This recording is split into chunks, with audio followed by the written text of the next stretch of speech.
Gitu. Mungkin nanti kalau ada anak-anak ibu yang perlu dilatih, kita ada balai latihan kerja, kita akan melatih dari mulai teknologi sampai kepada skill-skill lain sehingga mampu bersaing. Kira-kira seperti itu. Jadi tadi malam sudah kasih gambaran, saya bulan September sudah mulai full itu terintegrasi antara klinik bisnis dengan perhotelan dan restoran. Itu membutuhkan juga tenaga tidak sedikit. Mungkin di antara ibu-ibu, bapak-bapak yang punya anak belum terampil, ya siap. Nanti sebelum masuk itu kita masuk ke BLK lebih dulu. Atau kalau udah masuk ke perusahaan nanti ada HRD, Human Resource Development, khusus bagian yang membangunkan dan membangkitkan mental yang tadinya malas jadi semangat, yang nggak punya harapan jadi punya harapan, seperti itu. Tapi sebelum masuk di tangan di HRD harus masuk ke BLK. Pastikan masuk ke HRD udah punya modal, kira-kira seperti itu. Dan untuk kegiatan saat ini memang saya ini satu contoh aja kenapa harus masuk BLK. Ada yang juga ngelamar pekerjaan, kayaknya gajinya UMR atau mungkin di atas UMR. Standar saya gaji saya kembalikan yang mau kerja. Karena itu selera. Dari mulai 5 juta, 7 juta, sampai 10 juta bahkan lebih. Nah, saya akan kembalikan lagi. Kalau misalkan saya gaji 10 juta, berapa persen bisa menguntungin ke perusahaan dari gaji yang ada? Mungkin berapa lipat, karena sekali fasilitasi semua seperti itu. Jadi memang bisnisnya total, jadi nggak seperti kita yang puting baju atau kaos di barang kita. Sekarang bisnis itu ketat, gitu. Nah, saya kira mungkin bapak-bapak, ibu-ibu yang di dunia pendidikan ini agak kesulitan mengakses karena memang butuh skill yang cukup dan mental yang tangguh di bisnis. Karena sekarang selama COVID saja, saya katakan tadi malam itu, banyak pengusaha-pengusaha besar itu yang ambruk. Yang saya tangani pun saat ini pengusaha yang ambruk. Hanya total aset saja, saya harus membangunkan kembali, melipat gandakan sehingga saya pun dapat bagian dari kegiatan bisnis itu. Seperti itu, Bu. Jadi hal ini bukan masalah S1, S2, S3, tapi masalah kompetensi. Gitu. Silakan ada pendapat lain, ini baru 3 orang pendapat dari sekian banyak ya. Lagi uang sore, dia kelihatan nih idenya.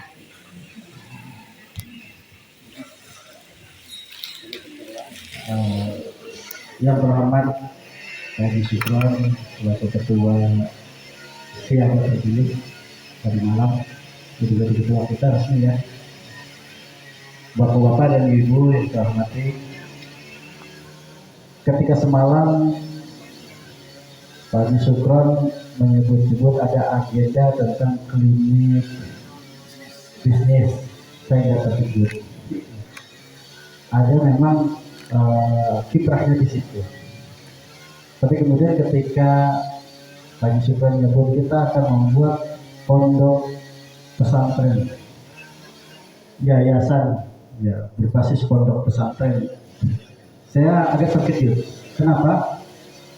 Karena ketika kita mendengar ada yayasan pondok pesantren, pasti yang teringat di otak kita adalah sebuah lembaga pendidikan pondok pesantren yang sudah yang besar. Dan saya lihat banyak teman-teman yang mendirikan pondok pesantren itu lumayan tertatih-tatih gitu. Termasuk seperti yang semalam digambarkan oleh guru kita Pak Dr. Cuma Bibi, beliau mendirikan pondok pesantren dengan support itu masih kelihatan tertatih-tatih. Termasuk misalnya ketika kita udah ada bangunan, ada lahan untuk perizinan juga lumayan kan, lumayan melelahkan lah, karena ada syarat-syarat di dalamnya, infrastruktur dan sebagainya, syarat-syarat lainnya juga yang harus dilengkapi. Kecuali kalau kita mau akhirnya dengan begitu, saya menyatakan sebaiknya enggak. Tapi kalau memang kita mau lanjut, mungkin kita jangan langsung berpikir sebuah lembaga yang besar.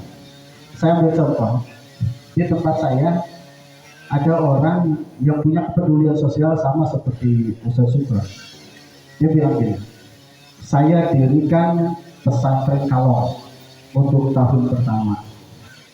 Tempatnya di rumah saya, pesertanya saya batasi 12 orang, tapi saya target dalam 1 tahun dia hafal 10 juz. Dibuka pendaftaran, masuk 12 orang. Biaya 0% gitu kan. Dia hanya menyiapkan malam dulu, terus di situ juga menggunakan Pak Kiai Haji Ahmad Badi Jamal sebagai apa namanya ya sanatnya lah gitu. Dengan ini sanat simak murojaah dan lain sebagainya dengan berulang. Di situ dan itu berjalan dengan modal yang kecil gitu kan.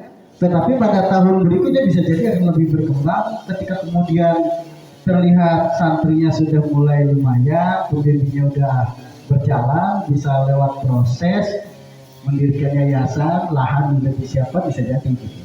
Artinya memang kalau mendirikan dunia pendidikan, pesantren salah satunya, benar yang harus dibicarakan itu banyak. Kalau kita memulai dari kecil-kecil dan itu bisa berjalan, saya setuju. Gitu. Artinya apa? Ya setuju gitu, serius setuju. Saya setuju kalau ada pesantren. Cuma kalau kita langsung menggambarkan tersebut pada pesantren yang besar, itu berat lumayan gitu ya. Sampai ada ya banyak lah sekolah-sekolah, lembaga-lembaga, yayasan-yayasan yang sejak berdiri sudah puluhan tahun masih prosesnya bertani-tani gitu masih banyak gitu. Itu saja bahasa Cukran. Pada prinsipnya saya sangat setuju dan saya yakin juga kita semua setuju kalau kita ingin mendirikan pondok pesantren. Tetapi pertimbangan tadi mungkin menjadi masukan yang untuk kita melangkah ke depan. Untuk klinik saya sangat setuju. Klinik apa tadi bisnis gitu ya, itu bisa dilanjutkan. Atau mungkin juga di antara kita ada yang ingin mengembangkan usaha-usahanya, bagaimana strateginya dan lain sebagainya bisa dimunculkan gitu. Ini mas sekadar gambaran saya, Ustaz, orang yang selama ini belum pernah mendirikan yayasan begitu, tapi sempat di dalam yayasan beberapa tempat yang kita cukup nimbrung di dalamnya, lumayan begitu. Begitu, terima kasih. Assalamualaikum warahmatullahi wabarakatuh. Assalamualaikum warahmatullahi wabarakatuh. Waalaikumsalam. Alhamdulillah kita udah punya ketua terpilih yang selalu kita aklamasikan bersama. Pada prinsipnya program itu sangat mulia, sangat bagus, ya. Dan kita pasti mendukung. Apalagi kita bukan hanya pendidik ya, bukan kita pendidik. Setiap orang beriman muslim pasti begitu. Dengan segala macam latar belakang kita muslim kita pasti mendukung. Ini saya mah dari tadi begini bang. Ini kan banyak yang pada diem aja gitu ya. Mungkin juga yang di sana pada diem aja gitu. Karena saya begini, saya mungkin nggak tahu yang lainnya. Saya itu kemari gitu, reuni ketemu teman yang udah sekian tahun, terus kita senang banget gitu. Mungkin agenda yang akan berikutnya yang kita harapkan adalah kapan kita ketemuan lagi, ya kan gitu ya. Nanti isi pertemuan itu apa? Biasanya begitu kita kapan ada pertemuan lagi. Jadi setelah ada terbentuk kepengurusan, pertemuan rutinnya dulu yang kita belum nikah itu mungkin salah satu program kita yang harus kita utamakan dulu ya. Ini yang 400 saja cuma ada 50 yang datang gitu. Nah bagaimana pertemuan selanjutnya 400 yang datang 500 gitu. Karena nggak ada suami, ada anak. Nah, kalau untuk program pesantren, saya setuju dengan Bang yang tadi sampaikan. Jadi nggak perlu muluk-muluk yang seperti itu. Dibuka dulu, misalnya ada mungkin yang mau menghibahkan rumah, yang punya rumah 7 misalnya nggak pakai ya. Nah sekitar situ kita buatlah mungkin pendidikan pertama kita untuk anak yang tidak mampu, orang-orang yang mampu. Terus aja bang, MDMI swasta sama swasta mahal-mahal banget, mahal-mahal bener. Ya, jadi mungkin kita fokuskan dulu dari yang kecil-kecil. Jadi nanti yang buka rumah kayak tadi itu bang, lingkungan situ dulu. Nanti berkembang kita bisa di tanah 1000 hektar mungkin. Jangan kita segi langit. Nah seperti itu. Nah yang paling pokok nih bang nih, ini pertemuan kita ini bagaimana selanjutnya supaya lebih pertama lebih banyak yang hadir. terus lebih seru lagi gitu loh. Ini kalau menyangkut program tali dua itu program besar yang kayaknya belum belum kepikiran sama kita konsepnya itu bagaimana. Saya plan bisnis itu yang bagaimana modelnya gitu apa seperti itu, karena rata-rata ini kan kesini pada yang kayak orang bilang giling-giling doang gitu, yang nggak mikirin sekolah harus ada giling-giling gitu loh. Tiba-tiba disodorkan program bikin pesantren. Kita banyak enak-enak aja Nah, gitu. begitu ceritanya. Jadi untuk sementara ini, oke kita setuju dengan kita merintis itu, insya Allah kita setuju banget. Tapi adakanlah program pertemuan. Kalau misalnya untuk kumpulan dana bisa kali begini kali ya, mungkin kita bikin pertemuan 2 bulan sekali. Dari 2 bulan lalu, 9 kali. Ya itu masukan aja nggak apa-apa Bu, itu masukan. Ini percaya gitu. Iya, iya. Misalnya nih, Betul. kayak tadi semalam saya ngobrol, boleh kali ya kita 9 sekali pengajian tuh yang kayak semalam Pak Dokter isi gitu ya, kan gitu ya. Ini usulan saya pribadi. Kalau dari sebulan sekali kita bisa ketemuan dengan beberapa orang, apalagi isinya kayak semalam, pertama ilmu kita juga nambah. Mungkin juga ada biaya yang bisa kita kumpulkan di situ sebagai wujud dari niat kita untuk pesantren. Apakah itu jalanan amalnya, apa jalanan donasinya kan gitu. Ya kan seperti itu. Ini kembali lagi kepada Bang Haji nanti bagaimana programnya. Kalau ada pertemuannya rutinnya berapa lama, berapa bulan sekali kan gitu ya. Mungkin 9 sekali sulit, atau 9 2 kali gitu aja.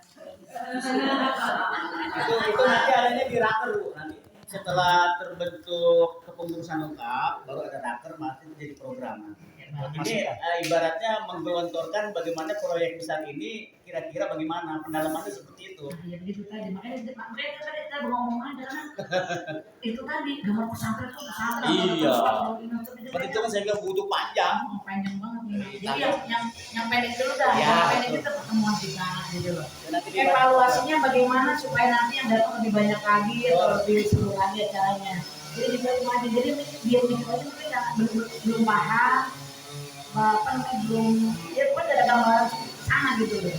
Terus mulai maaf. Terima kasih. Assalamualaikum. Assalamualaikum warahmatullahi wabarakatuh. Saya mah nggak lama-lama ya. Saya tinggal nerusin dari ibu apa? Ibu Nurjana. Begini, alhamdulillah kelas kami sebelumnya udah ada grup kelas 31 yang diketuai oleh Bapak Sutro juga. Iya betul. Tapi grup kami beda memang. Ketua kami memang nggak suka dia. Kalau reuni kita cuma feeling aja dia suka. Emang begitu. Emang program kita juga di grup begitu. Setiap kali kita ada pertemuan, pasti beliau bicara tentang bisnis. Ada masalah apa nih dalam hidup kita masing-masing. Nah terus beliau memang udah ada di grup kita tuh udah ada apa tadi kan klinik bisnis. Cuma ngomongnya bukan klinik bisnis. Ada jadi semacam infak. Yang berlebih silahkan infakkan hartanya di grup kita. Itu untuk apa? Untuk kita, buat kita, dan kita. Memang udah ada kita dari setahun yang lalu kali ya. Tuh. Jadi beliau ini untuk mendirikan klinik bisnis ini setiap kali kita pertemuan jadi ada hasilnya. Nah ini jadi beliau untuk memperluas jaringan. Semakin banyak kita menginfakkan harta kita sebagian, lo tanya Bu, lo banyak. Sebulan gocap boleh, sebulan 20.000 boleh. Aku 20.000 mah sebulan ya, bakso tiap hari kita berapa duit? Nah begitu. Jadi ada manfaatnya. Jadi reuni kita ini, silaturahmi kita ini bukan hanya terjalin senang-senang, happy. Alhamdulillah kita di rumah juga happy, walaupun terpaksa. Ya, terpaksa apalagi bapak-bapak. Nggak ngerti saya. Tuh, jadi begitu yang namanya klinik bisnis itu begitu. Masalah pertemuan, saya pribadi kurang setuju kalau setiap sebulan sekali atau 2 bulan sekali. Minimal 6 bulan dah, setahun sekali. Masya Allah, ngejar waktunya repot mak. Minta izinnya susah. Ya itu mah banyak kendala perempuan mah. Yang masih ada mah pasangan, yang kagak ada mah bebas, meren. Agak iya. Udah sekian dah dari saya. Assalamualaikum warahmatullahi wabarakatuh. Bismillahirrahmanirrahim. Assalamualaikum warahmatullahi wabarakatuh. Terima kasih atas kesempatan yang telah diberikan oleh saya.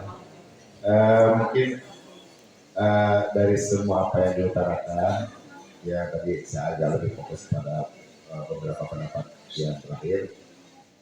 Pada intinya semuanya saya setuju ya. Dari bagaimana kita menciptakan kegiatan ini dengan ya sukacita dan sebagainya tanpa dibebankan oleh beban-beban yang memang sebelumnya kita belum mengerti. Tapi betul juga ketika acara juga diselipkan dengan hal-hal yang penting yang terkait dengan masalah informasi.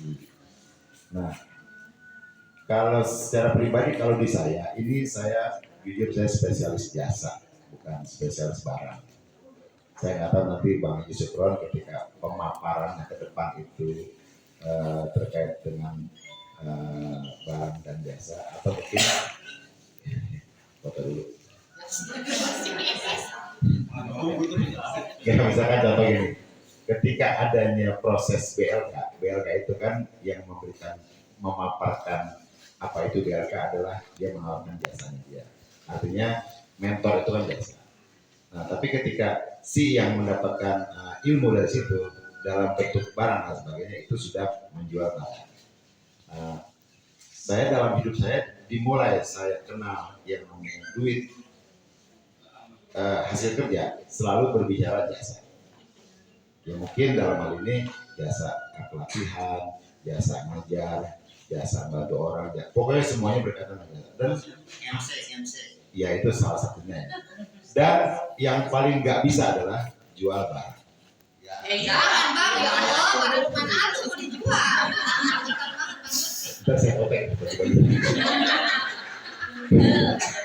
Contoh gini, kalau saya jauh-jauh. Waktu zaman kuliah, kita kan sering untuk nama-namain ongkos, kita jual celana teman. Yang dijual bukan yang dipakai. Ya, jadi ada teman ngambil barang dari misalkan pasar ular yang pik, wah kita jual rame-rame. Dan saya orang yang paling gak sukses. Tapi kalau ngajak orang ngobrol terus ngomong saya kepake, nanti sukses. Orang ketawa aja.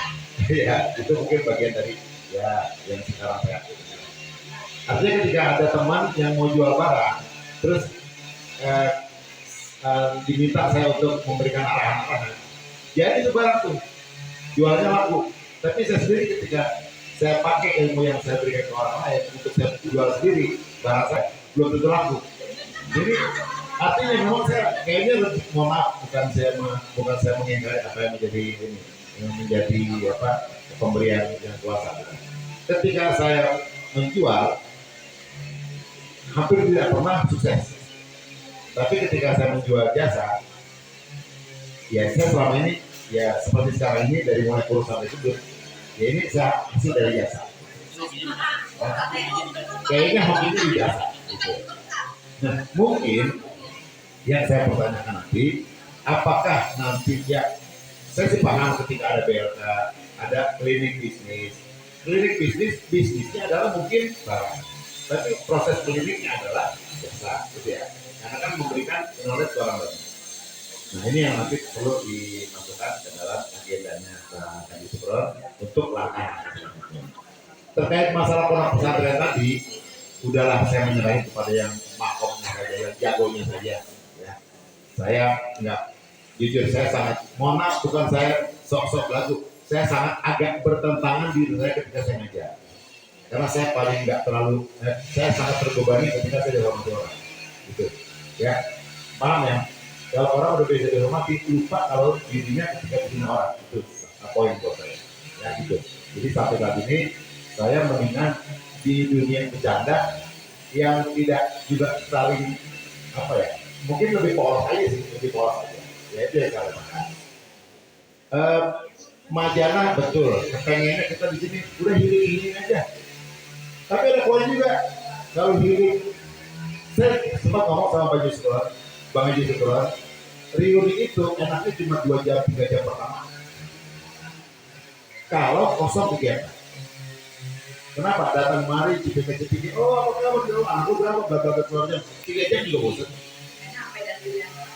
Nah, akhirnya apa? Dengan sendirinya masuk dunia maya lagi.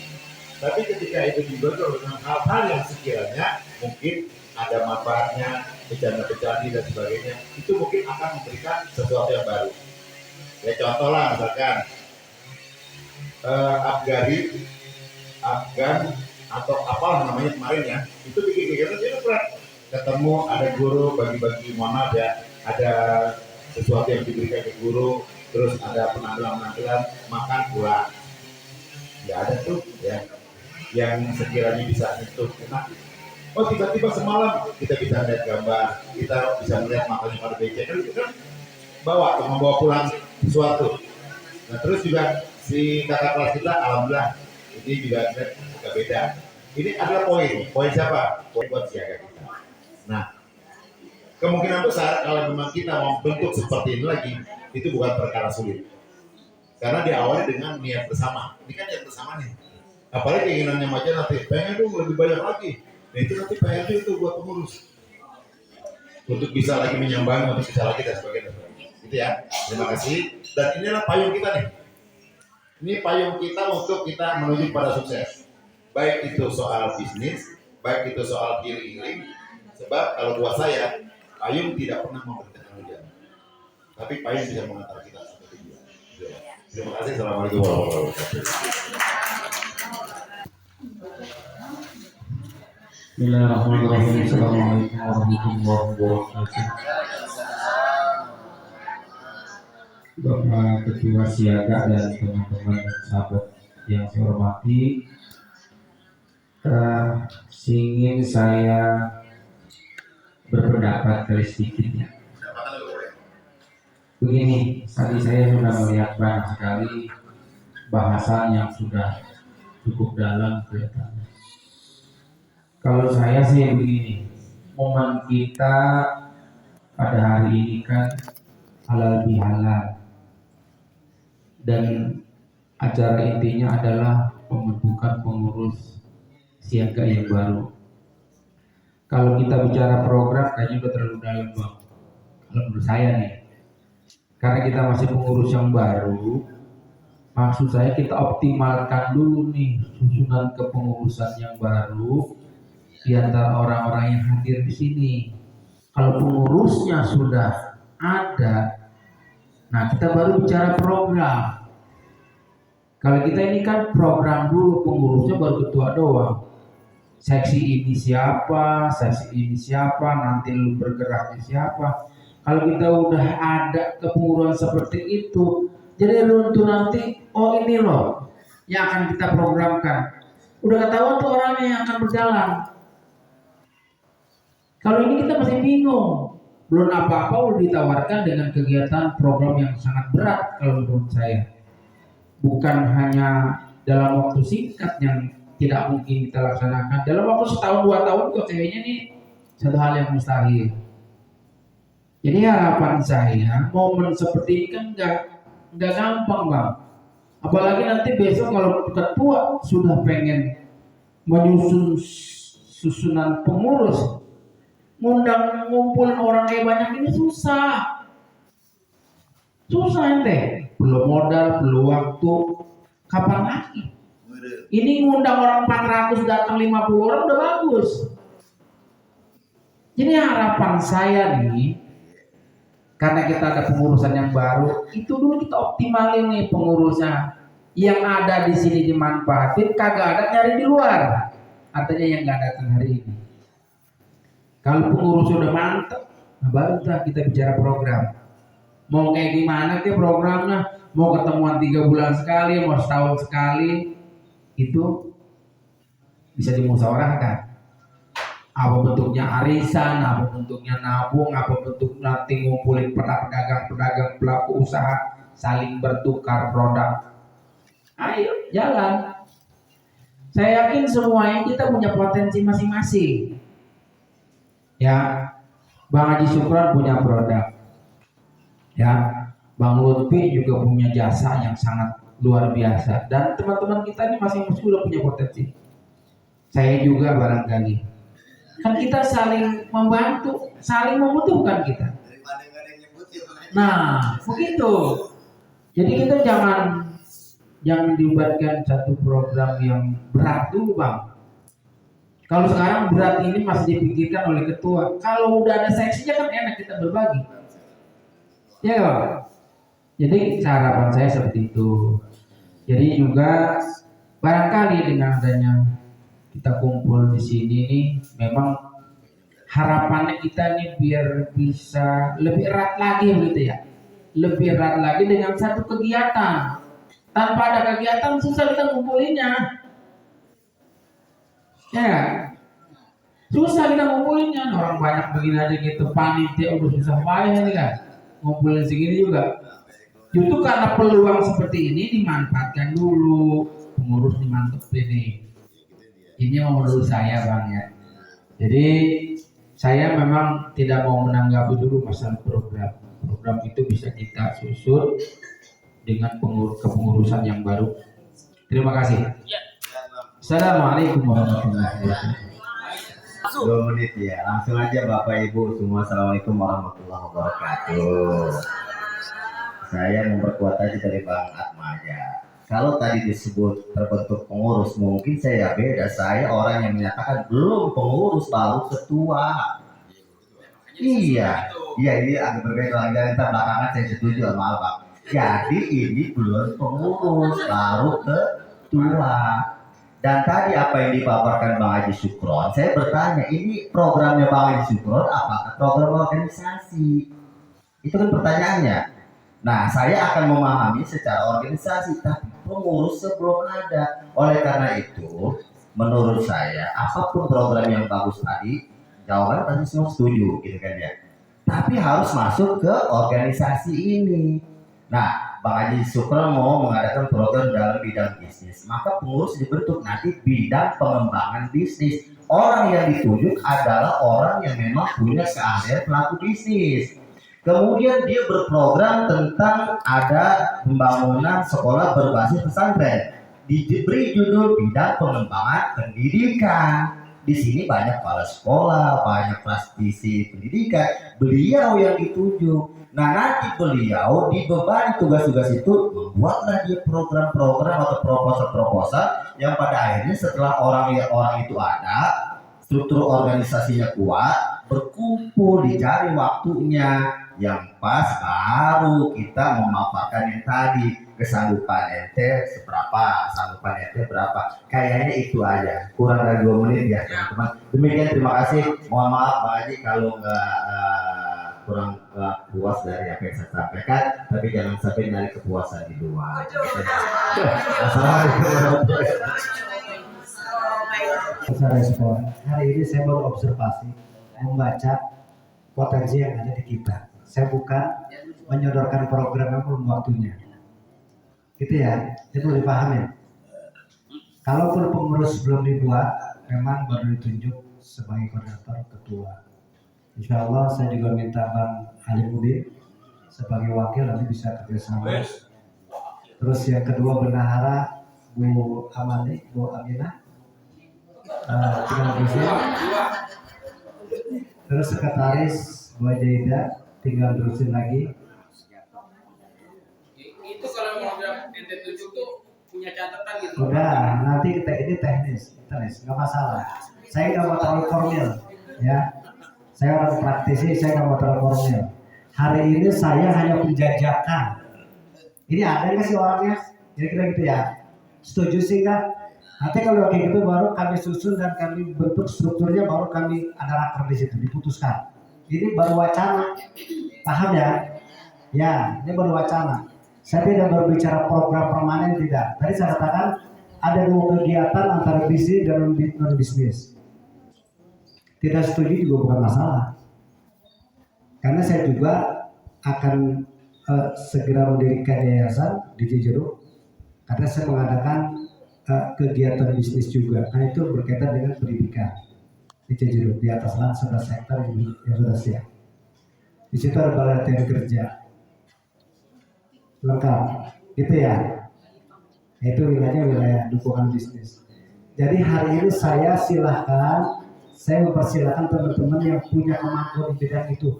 Pertanyaan saya, mungkinkah kegiatan yayasan pendidikan berbasis pondok pesantren itu kita adakan?